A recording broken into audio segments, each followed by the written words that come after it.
Alright guys, so with the new arena reset, I wanted to quickly go over all of the teams that I've currently used in order for me to end the season at around top 600 inside of Pure Vanilla server at Grandmaster 3, and so that you guys might be able to use these teams to quickly go and climb the arena while the ranks are still low and the reset has just started. This is going to be the time where you guys might be able to try and reach top 500 while also reaching that master rank in order for you to try and attempt that banner and for you guys to try and maintain a bit of a higher rank before the next update happens. So currently right now I have around 3 teams plus a little added bonus, which is going to be almost exactly the same comp but a kind of a mixture of it. But let's get into it. The first one is going to be a Moonlight Sherbet combo with either BTS or Pure Vanilla. Alright, so this combo is kind of like a really standard comp here, and it is going to work really well against any of the Frost comp that you guys may verse, especially when you guys add BTS with Sherbet,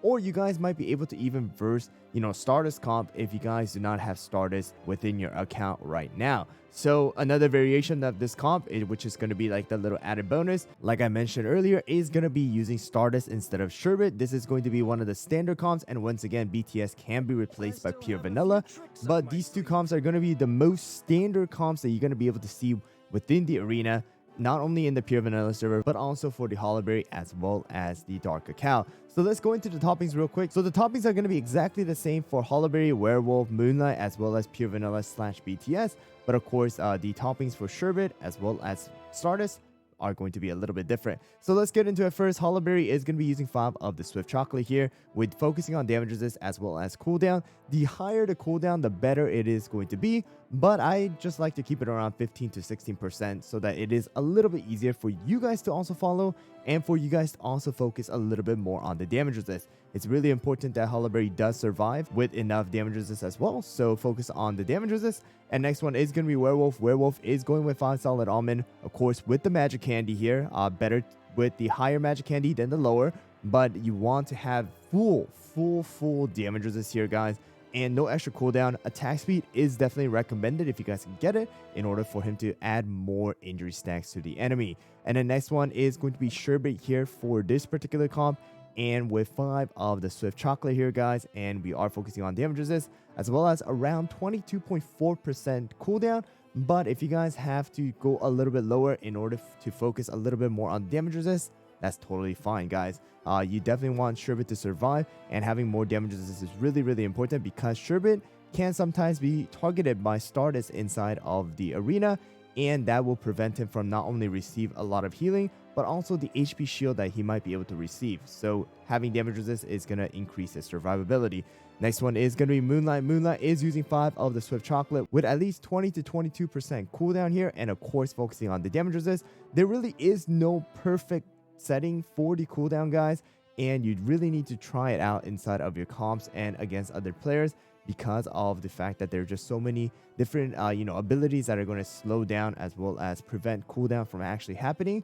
So there really is no perfect set answer for the cooldown percentage. That's why I recommend around 20 to 22%. And the next one is going to be Pure Vanilla here, guys. For my Pure Vanilla, I like to go with 3 Solid Almond, 2 of the Swift Chocolate. We're focusing around 11 to 12% cooldown as well as damage resist. At least around 30% will be the minimum in order for Pure Vanilla to really survive. If not, you guys can also go with 5 of the Solid Almond, around 8% cooldown, but having the extra healing is definitely recommended, and it will increase the survivability of your other cookies as well. So going with a little bit of an extra cooldown is going to be really good. And if you guys are planning to use BTS here, which is going to be really good, once again, if you guys are versing any of the Frost comps as well, then it is going to be full Swift Chocolate here, guys, for BTS, focusing on 24.1% at least on the cooldown. Of course, no damage resist, and if you guys can get some extra attack speed as well as crit and attack, it'll definitely be helpful. Alright, so that is going to be the first team, and let me show you guys the second team. Of course, they're exactly the same topping except for Stardust. Stardust has 2 different options here, guys. I like to go with full Juicy Apple Jelly right now because of the fact that he is able to apply extra sleep to the enemies, which is going to prevent their cooldown.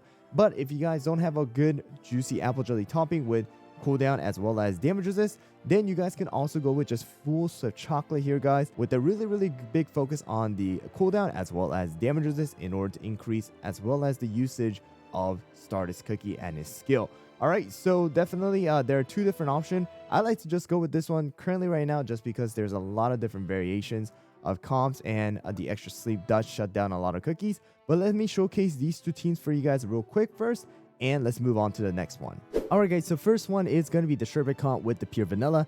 And here we go. Let's go up against a standard double tank, double DPS right now and see how well we do. All right, guys, so here we go. And of course, the treasures are going to be the whistle as well as the feather and the jelly watch. And it is going to be exactly the same for the other comp with Stardust instead.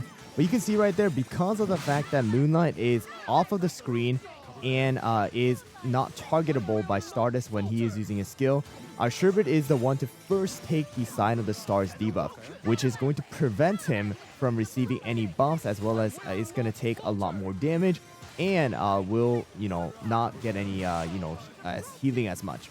All right, so it is really important to try and increase the damage resist on sherbet in order for him to survive a little longer, and so that your feather goes to him around the 1 minute mark in order for you to take advantage of the extra damage. And once that happens, with the ability of sherbet, you're not only damaging them, but also applying extra frost stacks quickly in order to slow the enemy cookies attack speed down as well, which is going to allow you guys to definitely win teams like this, which is going to include Moonlight as well as Stardust in the enemy team. So definitely a strong team here, guys, and I recommend you guys to try and use this if possible. Alright, guys, so this is another comp that you guys might be able to see with a double healer as well as a hologram in the front. And sometimes these are going to be your Frost comp members. And when this happens, I usually go with the Stardust here and either pure vanilla or even with a BTS, which I would personally recommend in this case. But still, I'm going to be going up against this comp with the pure vanilla and see how well it does. And so the really good point of having a Stardust with the full juicy apple jelly in this case is that you're pretty much almost always going to crit with the help of the whistle, which is going to give you guys extra 15% crit, but also is that it is going to prevent Frost Queen from actually using her skill as often as she's supposed to. All right, so with the sleep, it's going to prevent the cooldown from actually taking place, and then also going to slow down her skill from actually activating, and is also going to prevent our cookies from actually dying right there. So if we took a little bit more damage from Frost Queen right there and also the Frost stacks, then it could have been really deadly for our DPSs right there for both Stardust as well as Moonlight. But instead, because of the fact that we have the sleep and we have the extra damage coming out from the meteor as well, all right, because the enemy is asleep, we're able to actually destroy the Frost comp without worrying too much. All right, of course, that's the reason why you also do need to focus a lot on the damage resist. But if in case our cookies did die, we also did have the feather in order for not only Stardust to use the ability one more time, but also for Moonlight to take advantage of an extra skill as well.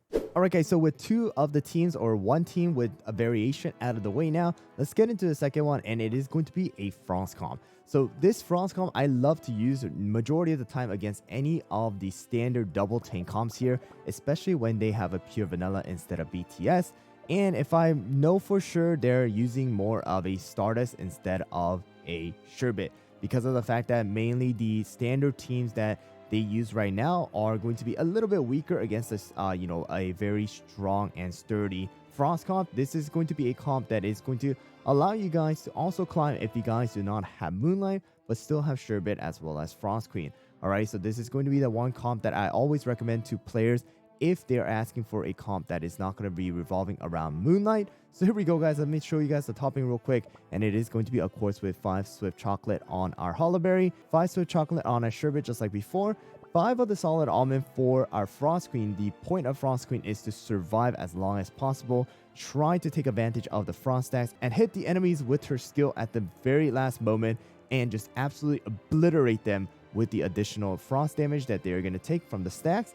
So that's why you were going with full damage resist here, guys. No extra cooldown is required. Attack is definitely going to be helpful. And also, if you guys can get a little bit of HP as well as, defense, it does help out just because, it increases her survivability. And the next one is going to be our Prophet. Prophet is going to be a little bit tricky to actually build here, guys.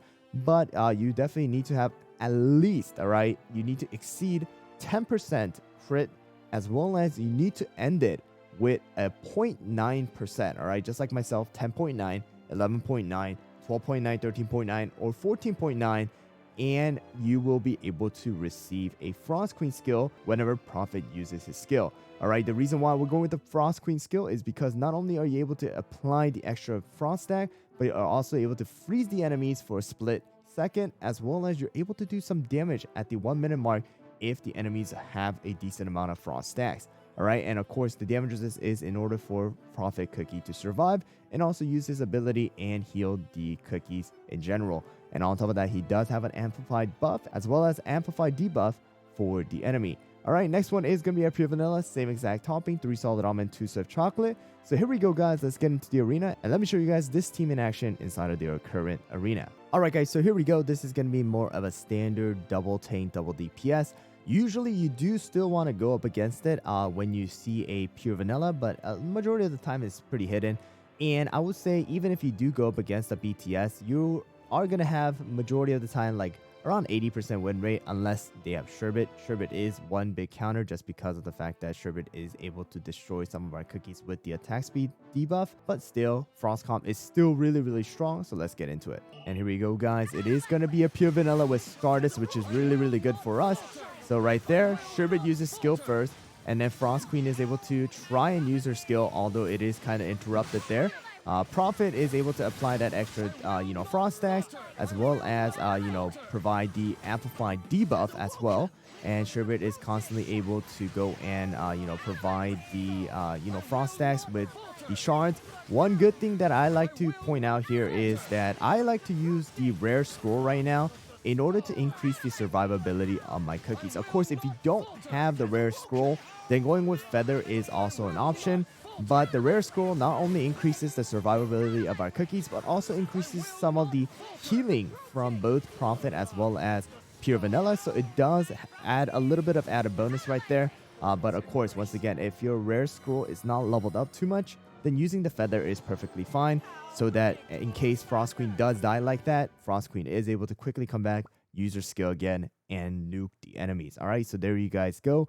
Frost Queen may seem like the carry of this team, but majority of the time, Sherbet is going to be a hyper carry with the ability that he has. He's just going to be able to shoot out shards left and right and just absolutely destroy the enemy team with his ability. All right, guys, so with the second comp out of the way now, let's get right into the last comp that I kind of used within the last season to climb all the way to Grandmaster 3, and it is going to be no other than the one-shot comp / scam comp, whichever one you guys would like to call it.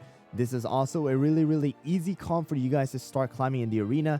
It is definitely one of the easier ones to build as well as use inside of the arena, just because of the fact that the main point of this team is just really destroy the enemies as soon as possible and win the battle. All right, so of course there are going to be some cookies that you might not have. I will talk about the replacements later, but let's get into the toppings real quick. And every single one of these cookies are going to be using full on searing raspberry. All right, so the only focus on the space donut, I would say, is at least a 2.8% cooldown in order to have a faster skill rotation here, guys. And then you just have to focus a little bit on the damage resist, I would say, just in case you don't finish the enemies sometimes within one shot, then you're able to at least take advantage of the damages as well as the attack in order to finish them off in the second skill rotation. Next one is going to be our Milky Way. Milky Way is using 5 searing raspberry as well. And of course, focusing on the attack, you don't really need to have too much damage resist on Milky Way, just because of the fact that after she uses her skill, she is going to automatically have a 40% damage resist buff applied to her with her skill. Next one is going to be Captain Caviar. Captain Caviar is going to be using 5 of the Searing Raspberry with 0% damage resist. And the reason why is because you want Captain Caviar to quickly die and use the feather buff and cast this torpedo one more time. All right, so that's the reason why we went straight up, all focus in on the attack as well as the crit, and 0% damage resist. Next one is going to be our Moonlight. Moonlight is using 5 of the Searing Raspberry here. We do have a little bit of damage resist just because of the fact that once you guys get to the back, 2 of the cookies right here, they sometimes have a little bit of chance of actually dying if the enemy has a really high attack cookies. All right, so it is kind of helpful to have a little bit of damage resist so that these 2 cookies are able to survive and cast their spell as well. But if you guys can't, it's not too much of a problem, especially in the lower ranks. It definitely will work out, guys. And you want to focus on the attack as well as the crit. but of course damage resist will definitely help out in order to deal with some more comps. And the next one is going to be our squidding. A bit of damage resist is definitely going to increase the survivability, especially once you guys get to the squidding part, because squidding does tend to die off sometimes, especially because they are in the back.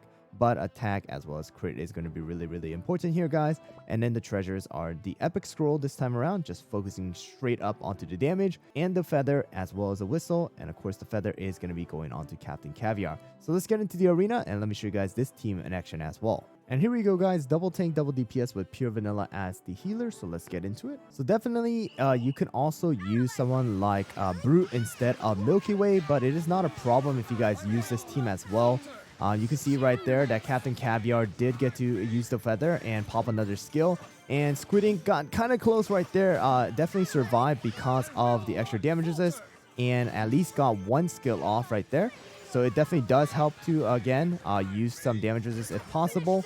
And, you know, this team does get countered here and there, especially against an herb in the enemy team. But against some of the double tank comps, it definitely works out, like this one here, guys.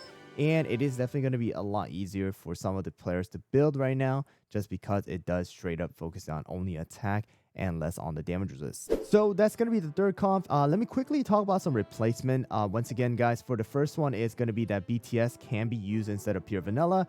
If you guys don't have pure vanilla or BTS, the only other option that I will say right now is probably going to be herb. But herb is definitely going to be a lot weaker than those two. And I highly recommend you guys not to use herb as a single healer right now, just because of the fact that there's a lot of Stardust, and herb without a main healer is gonna hurt a lot. All right, so if you guys don't have Moonlight or Sherbet, it's really hard right now in order to climb the arena. You guys can definitely go up to at least Grandmaster 3 maybe, but past that you're going to be versing so many Moonlight / Sherbet comps. So just keep that in mind, guys. I would highly recommend you guys to start farming their soulstone as quickly as possible, so that you guys can go and build these comps. Or maybe when a new update comes out, a new cookie will be added that will change this kind of scenario. But right now, I would say, Stardust or Sherbet as well as Moonlight are going to be the very standard ones. The tanks, if you don't have Werewolf, you can still try to use someone like Wildberry as well as Financier, but it's not going to be as powerful as Werewolf right now. And also, Hollowberry. If you don't have Hollowberry, then you can try and use someone like Dark Cacao as well, or Wildberry as well as Financier. But again, Hollowberry is just a lot superior than the other two. And within the Frost comp, Frost Queen as well as Sherbet are going to be really important here, guys. For the healers, you can always replace them with the combination of someone like Pure Vanilla, BTS, Prophet, as well as Herb. Or even sometimes people do use Parfait, but I don't really recommend Parfait. But the healers are definitely interchangeable. And the last comp here, Milky Way can be replaced with someone like Dark Cacao as well as Brute. And Captain Caviar here can be replaced with someone like Stardust as well. But Captain Caviar is definitely going to be a lot better, just because you're able to take advantage of the Feather Revive, as well as, Squidding can be replaced with someone like Black Pearl as well, or even Espresso in some cases. So there you guys go. Those are going to be 3/around 4 comps that I used to climb all the way up to Grandmaster 3. Mainly, I did use like these 2 comps at the very end, but still wanted to share all of the comps with you guys in order for you guys to know exactly what I've used and what the toppings are, and try to take advantage of it while the season is still new and the trophy gaining is a lot easier. Well, good luck to all of you guys, and I'll see you guys all on the next one.